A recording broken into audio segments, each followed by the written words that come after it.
4 दिसंबर 1971 रात के 10:32 अरब सागर, पूरा समुद्र काला, कोई रोशनी नहीं, कोई आवाज नहीं, और उस अंधेरे में 3 परछाइयां, 3 छोटी छोटी बोटें, इतनी छोटी कि एक क्रिकेट पिच से भी छोटी, इतनी हल्की कि बड़ी लहरों में हिचकोले खाएं। पाकिस्तानी नौसेना के सबसे आधुनिक रडार उन्हें पकड़ नहीं पाए। कराची से 70 किलोमीटर दूर उन 3 बोटों पर सवार भारतीय नाविकों के हाथ हथियारों पर थे, आंखें रडार स्क्रीन पर, और मन में एक ही बात, आज रात इतिहास बदलना है। और फिर रडार स्क्रीन पर एक बड़ा निशान उभरा, PNS खैबर, पाकिस्तान का गर्व, उसका ताकतवर डिस्ट्रॉयर, हजारों टन वजन, दर्जनों तोपें, जो ये नहीं जानता था कि उसकी मौत 70 किलोमीटर दूर से आ रही है। कमांडर ने आदेश दिया, दागो। स्टिक्स एंटीशिप मिसाइल ने समुद्र की सतह से कुछ मीटर ऊपर उड़ते हुए PNS खैबर को जा लिया। धमाका, आग, एक और मिसाइल, और पाकिस्तान का वो डिस्ट्रॉयर जो घंटों पहले गर्व से समुद्र में खड़ा था, अरब सागर की तलहटी में जाने लगा। लेकिन ये सिर्फ शुरुआत थी, क्योंकि उस रात कराची का आसमान आग से लाल होने वाला था, 7 दिन तक जलने वाला था, और पाकिस्तानी नौसेना एक ऐसी हार देखने वाली थी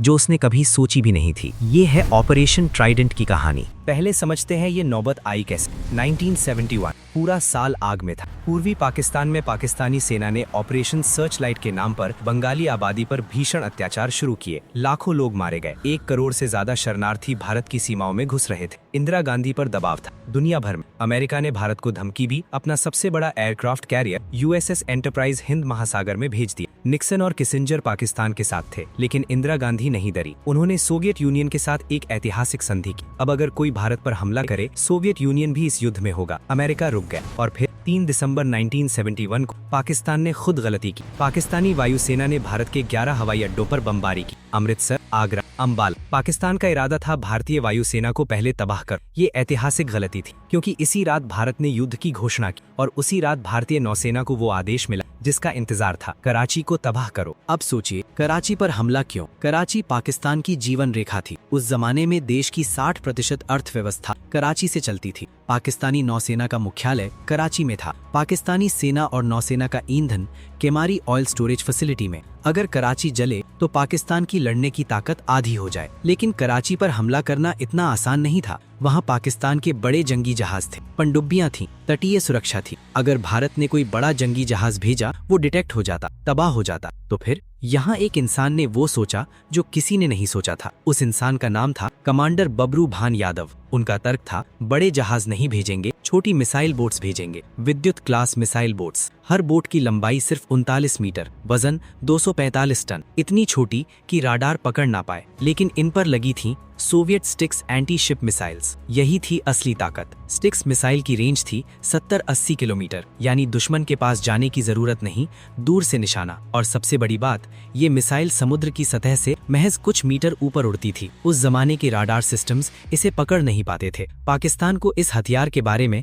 ज्यादा पता नहीं था। यही थी स्ट्रेटेजिक सरप्राइज की नींव। 3 बोटें चुनी गईं। INS निपट, कमांडर यादव की अपनी। INS निर्घात, कमांडर OB नामजोशी की। INS वीर, कमांडर OH वॉल्टर की। 3 दिसंबर की रात जब पाकिस्तान भारत पर बमबारी कर रहा था, उसी रात ये 3 बोटें मुंबई से रवाना हो गईं, चुपचाप, अंधेरे में, बिना किसी आवाज के। 4 दिसंबर रात के 10 बजे कराची से 70 किलोमीटर दूर INS निर्घत के रडार पर PNS खैबर, पाकिस्तान का डिस्ट्रॉयर, कराची की पहली और सबसे मजबूत समुद्री सुरक्षा। कमांडर नामजोशी ने आदेश दिया, sticks missile ready, lock, launch. Missile ने समुद्र की सतह से कुछ मीटर ऊपर उड़ते हुए PNS खैबर की तरफ रफ्तार पकड़ी। PNS खैबर के क्रू को शायद कुछ पल मिले, शायद अलार्म बजा, शायद कोई चीखा, लेकिन तब तक देर हो चुकी थी। पहली मिसाइल, धमाका, आग। दूसरी मिसाइल, PNS खैबर टूट गया। उसमें सवार दर्जनों पाकिस्तानी नाविक समुद्र में डूबने लगे। कराची बंदरगाह तक जब ये खबर पहुंची, पाकिस्तानी अधिकारियों के पैरों तले जमीन खिसक गई। और अभी तो और बहुत कुछ बाकी था। INS निपट, कमांडर यादव की बोट अब आगे बढ़ी। रास्ते में मिला PNS मुहाफिज, एक और पाकिस्तानी वेसल।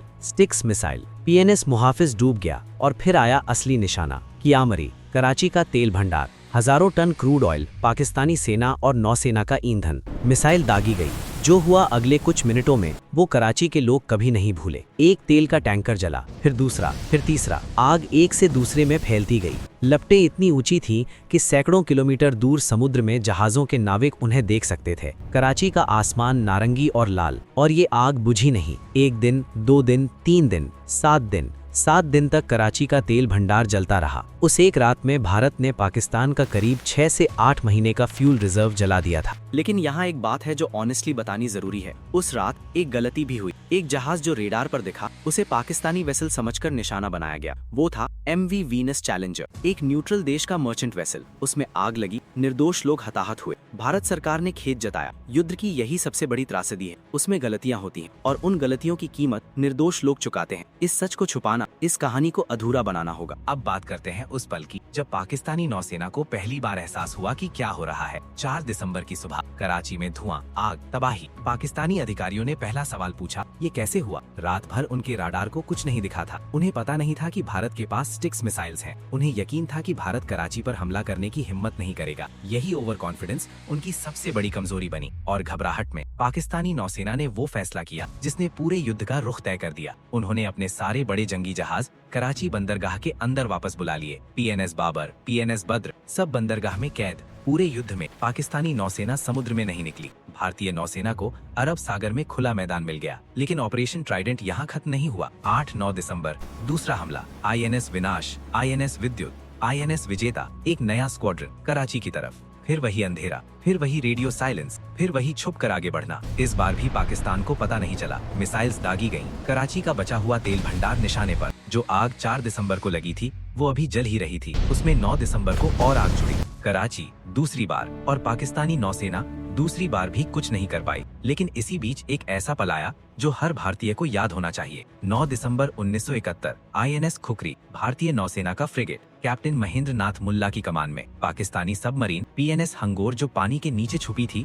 उसने टॉर्पीडो दागा। INS खुखरी में एक के बाद एक एक्सप्लोजन्स। जहाज डूबने लगा और कैप्टन मुल्ला ने जो किया वो भारतीय नौसेना के इतिहास का सबसे बहादुर क्षण है। परंपरा ये है कि कप्तान जहाज सबसे बाद में छोड़ता है, लेकिन कैप्टन मुल्ला ने जहाज छोड़ा ही नहीं। वो INS खुखरी के साथ अरब सागर में समा गए। 18 ऑफिसर्स और 176 सेलर्स शहीद हुए। कैप्टन मुल्ला को मरणोपरांत महावीर चक्र दिया गया। ये भी 1971 की सच्चाई है। युद्ध कभी एक तरफा नहीं होता, वीरता दोनों तरफ होती है और दर्द भी। 16 दिसंबर 1971 ढाका में पाकिस्तान के लेफ्टिनेंट जनरल नियाजी ने आत्मसमर्पण के कागजात पर हस्ताक्षर किए। 93,000 पाकिस्तानी सैनिक। वर्ल्ड वॉर 2 के बाद का सबसे बड़ा मिलिट्री सरेंडर। बांग्लादेश एक नया देश पैदा हुआ और इस जीत में ऑपरेशन ट्राइडेंट का हिस्सा था। क्योंकि जब कराची का ईंधन जला, जब समुद्री मार्ग बंद हुआ, जब पाकिस्तानी नौसेना बंदरगाह में कैद हुई, तो पूर्वी पाकिस्तान में फंसी पाकिस्तानी सेना को न हथियार मिले, न ईंधन, न रास्ता। वो घिरी हुई थी और घिरी हुई सेना टूट ही जाती है। एक आखिरी बात, दुनिया ने 1971 में जो देखा उसने नेवल वॉरफेयर का भविष्य बदल दिया। ये पहली बार था